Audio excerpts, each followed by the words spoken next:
Ladies and gentlemen, you're not actually chasing them. You're chasing the feeling of finally being enough. That sting of rejection you felt when they didn't text back. That wasn't just about the message, it was about your worth. That silent craving to win them over isn't about them being so special. It's about proving to yourself that if they choose you, you must finally be valuable. The chase becomes addictive because it taps into a deeper need, validation. A need to feel chosen, seen, and worthy, not by someone who wants you back, but by someone who keeps slipping through your fingers. That impossibility makes it feel even more important, like a test you were meant to pass. But let's be honest, how often do you find yourself editing your texts for too long? Waiting for hours to respond because you don't want to seem too available? Overthinking every word, every emoji, every story you post not because it's fun, but because you're managing their perception of you. You're trying to be who you think they want. That's not love, that's survival. That's seeking validation from someone who hasn't even earned access to your most authentic self. And deep down, you know it. Think about it. If someone truly wanted to be with you, you wouldn't be questioning every move. You wouldn't feel like you're constantly climbing an invisible mountain just to get a piece of their time or attention. You'd feel safe, you'd feel seen, you'd feel secure, but instead, you're stuck in a cycle that's more about proving your value than protecting your heart. Every time they give you a little attention, you light up like you've just won something. But did you? Or did you just get breadcrumbs from someone who refuses to offer the whole loaf? The truth is, you're not addicted to them. You're addicted to the hope that maybe, just maybe, this time they'll change. That this time they'll finally wake up and see your value. But people don't change because you love them hard enough.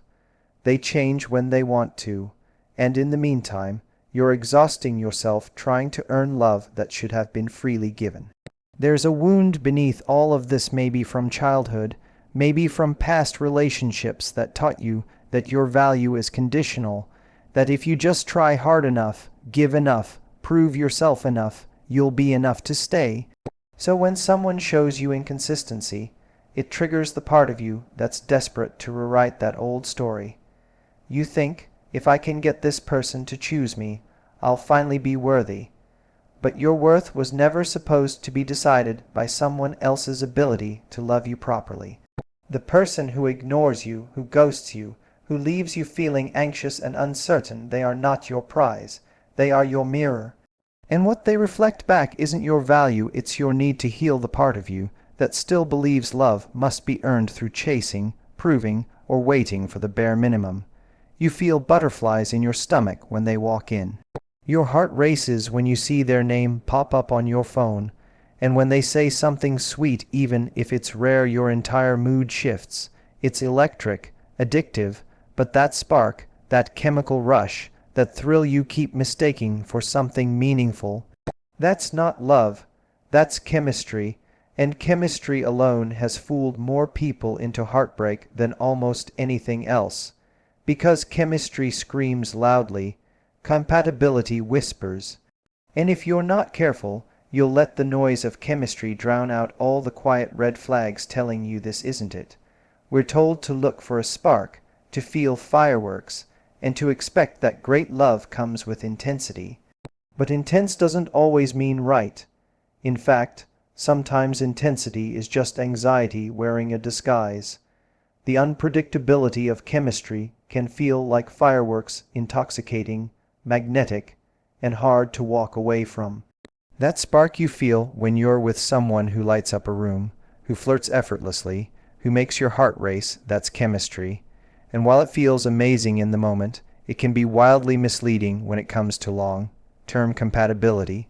One of the most dangerous lies we tell ourselves is, "But we have such amazing chemistry," as if that alone is enough to sustain a relationship. But chemistry without compatibility is like trying to build a house on sand, unstable, unpredictable, and destined to collapse under pressure. How many times have you found yourself deeply attracted to someone who also made you anxious, someone whose presence electrified you, but whose absence tore you apart? That wasn't love, that was adrenaline. That was your nervous system reacting to inconsistency, not stability. We often confuse butterflies with deep connection, but in reality, those butterflies are usually red flags wearing perfume, and the real danger is, the stronger the chemistry, the more likely we are to ignore the warning signs. We overlook the disrespect, we excuse the inconsistency, we justify their emotional unavailability, all in the name of the connection we feel, but that connection isn't always real. Sometimes it's just your trauma recognizing a pattern.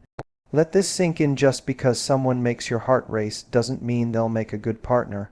Just because you can't stop thinking about them doesn't mean you should be with them.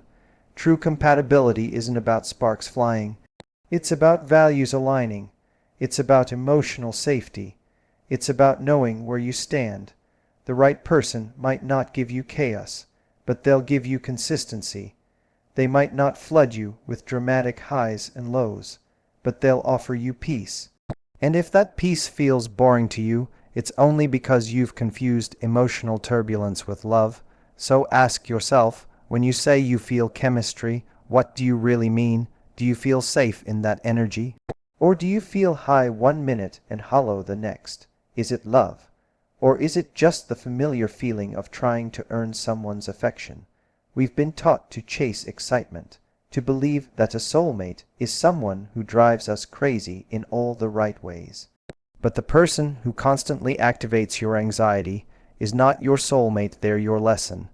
And until you learn that lesson, you'll keep choosing chemistry over compatibility and calling it fate. We're addicted to the spark because we think it's a sign, but real love burns steady, not wild.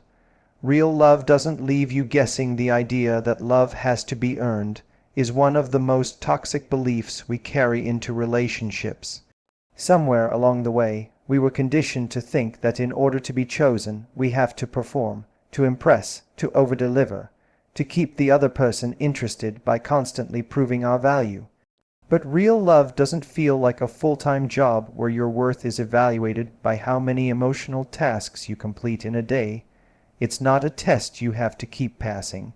If you feel like you have to work overtime just to be noticed, appreciated, or kept, you're not in a relationship, you're in an audition.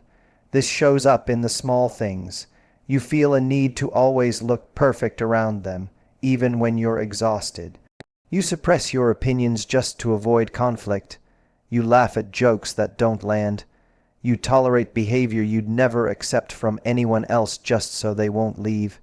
You constantly fear that one wrong move will make them lose interest. That's not partnership. That's performance. That's bending yourself into a version you think is lovable instead of showing up as who you really are. And every time you do that, you drift further from your own sense of self. You shrink so they'll stay, but love that requires you to shrink is not love, it's control in disguise. When you're constantly trying to earn someone's affection, you're subconsciously reinforcing the belief that you're not enough as you are. You become more focused on being chosen than being cherished, and that's where the cycle of anxiety, people pleasing, and emotional exhaustion begins. You give more than you receive, not because it's healthy, but because you're afraid that if you stop trying, they'll stop caring. But the right person won't make you hustle for their love. They'll meet you halfway. They'll show up. They'll choose you without needing a performance. There's a difference between effort and overfunctioning. Healthy love takes effort, but it doesn't require you to lose your identity. If you're doing all the emotional heavy lifting, always initiating, always apologizing first, always trying to fix the relationship, that's a sign you're not in a mutual connection. It's a one-sided investment, and no matter how much you pour in, it will never be enough to change someone who doesn't want to meet you there. You shouldn't have to constantly prove why you're worth staying for. You shouldn't be exhausted from love. Love isn't meant to drain you, it's meant to refill you. And if you're tired, depleted, and unsure where you stand, maybe it's not because you're not enough, maybe it's because you've been giving too much to someone who was never ready to receive it. They don't need to say, "I don't care about you." With words, they're already saying it through silence, avoidance, and inconsistency. The problem is, We're so emotionally invested in what it could be that we start interpreting indifference as mystery. We convince ourselves that maybe they're just bad at texting, busy right now, or scared of getting too close. But in reality, their lack of effort is already the answer we're refusing to accept. We don't want to believe they're simply not choosing us, so we create stories to protect ourselves from the truth stories that keep us stuck chasing people who already showed us who they are. Here's a painful but powerful truth. People who want you won't leave you confused. They won't make you guess how they feel. They won't pull you close one day and then disappear the next. Mixed signals are not romantic. They are emotional manipulation at best, and a sign of emotional unavailability at worst. When someone is interested, their actions match their words. When someone is not, the inconsistency becomes your constant companion. And if you're always asking, "What does this mean?" you already have your answer. It means you're not being valued the way you deserve. But why do we hold on? Because part of us believes that if we can decode them, we can win them. We think if we can just figure out what they're thinking, maybe we can change the story. But that's not love, that's emotional gambling. You're placing bets on potential while ignoring the reality, and every time they drop crumbs of attention, it resets your hope. It gives you just enough to stay locked in, while never giving you enough to feel secure. That's not affection, that's control. That's how people keep you hooked without offering real connection. Let's call it what it is. If you have to overanalyze every message, overthink every conversation, or constantly wonder where you stand, that's not a relationship. That's an emotional riddle designed to keep you busy while they stay unaccountable. And deep down, you know that. You just don't want to admit that someone you want so badly simply doesn't want you the same way. But holding on to someone who doesn't choose you is a form of self-abandonment. It's choosing their comfort over your clarity. It's time to stop treating indifference like it's a puzzle to solve. You're not Sherlock Holmes. You're not here to decode anyone. You're here to feel safe, loved, and appreciated. You deserve answers, not question marks. You deserve energy that feels reciprocal, not something that feels like an emotional game of hide and seek. If they care, you'll know. If they don't, you'll be confused. Confusion is not a sign to try harder, it's a sign to step back and protect your peace. Because every minute you spend trying to win someone's attention is a minute lost from someone who would have never made you question it in the first place. We live in a world where chaos is often mistaken for passion, where unpredictability feels exciting, and peace is viewed as boring. If someone makes your heart race with anxiety, if they disappear for days and then suddenly return with just enough charm to reel you back in, we call that chemistry. But real chemistry, healthy chemistry, isn't built on instability. It's built on emotional safety, and safety, despite what your past might tell you, is not boring. It's freedom. It's the freedom to be fully seen without constantly fearing abandonment or rejection. When you've grown up around unpredictable love, peace might feel unfamiliar, even suspicious. But unfamiliar doesn't mean wrong, it means healing. You may find yourself stuck in a loop where you keep mistaking emotional turbulence for depth. You convince yourself that the roller coaster means they must really care. Because if they didn't, why would it feel so intense? Why would you feel so deeply connected? But ask yourself, is that connection real, or is it just an addiction to inconsistency? Are you truly in love, or are you bonded to the emotional highs and lows that keep you feeling alive, but also chronically anxious? Love is not supposed to feel like walking on eggshells. You shouldn't be bracing yourself every time your phone buzzes. You shouldn't feel a knot in your stomach wondering if today is the day they pull away again. That's not love. That's survival mode, and you weren't born to live there. Real love feels calm. It brings clarity, not confusion. It offers consistency, not chaos. But if you've only known relationships that feel like emotional warfare, then healthy love might feel like nothing at all. You might even sabotage it, telling yourself there's no spark, when in reality there's just no pain. You're not bored, you're just finally safe, and your nervous system doesn't know what to do with it. So you start craving the familiar adrenaline that came from being uncertain, from trying to earn someone's affection, from the constant cycle of hope and disappointment. Peace isn't the absence of love, it's the foundation of it. The right person won't leave you wondering where you stand. They won't withdraw to punish you. They won't use silence as a weapon. They'll communicate. They'll show up. They'll make you feel safe in their presence and in their absence. That kind of love may not flood you with dopamine, but it will ground you. It will create space for you to be vulnerable without fear. It will be steady, nurturing, and kind. You won't have to shrink, chase, or explain your worth over and over again.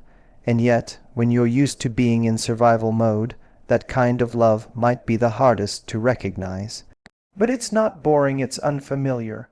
And sometimes what feels boring is just your nervous system learning what peace actually feels like. For the first time, healing begins the moment you realize that walking away isn't a loss, it's a reclaiming of your power.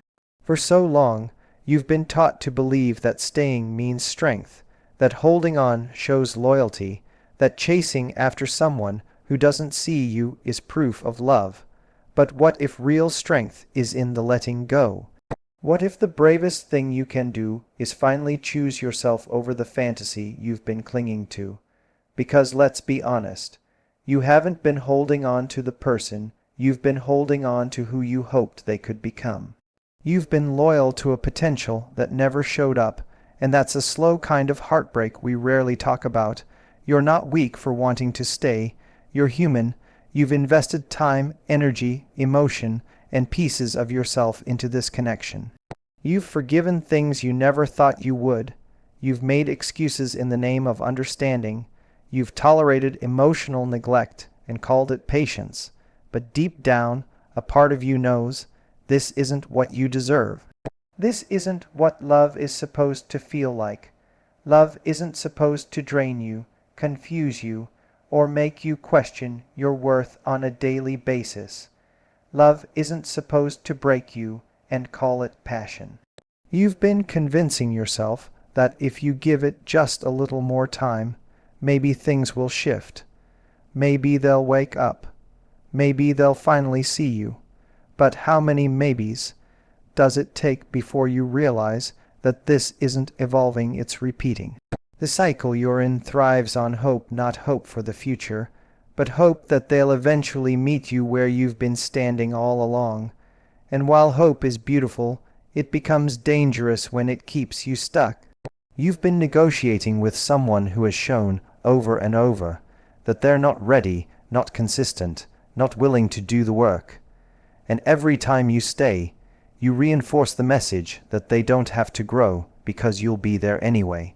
But your love shouldn't be a safety net for their immaturity. Your heart isn't a rehab center for someone else's emotional wounds.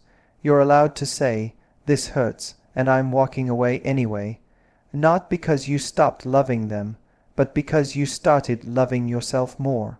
It takes courage to break your own heart for the sake of your healing. It takes strength to choose discomfort in the short term for peace in the long run. It's terrifying, yes, but it's also necessary. Because the longer you stay in a place that minimizes your worth, the harder it becomes to recognize yourself. And you deserve to feel like yourself again. You deserve to look in the mirror and see someone who chose peace over potential, who chose clarity over confusion, who chose to become the love they were waiting to receive.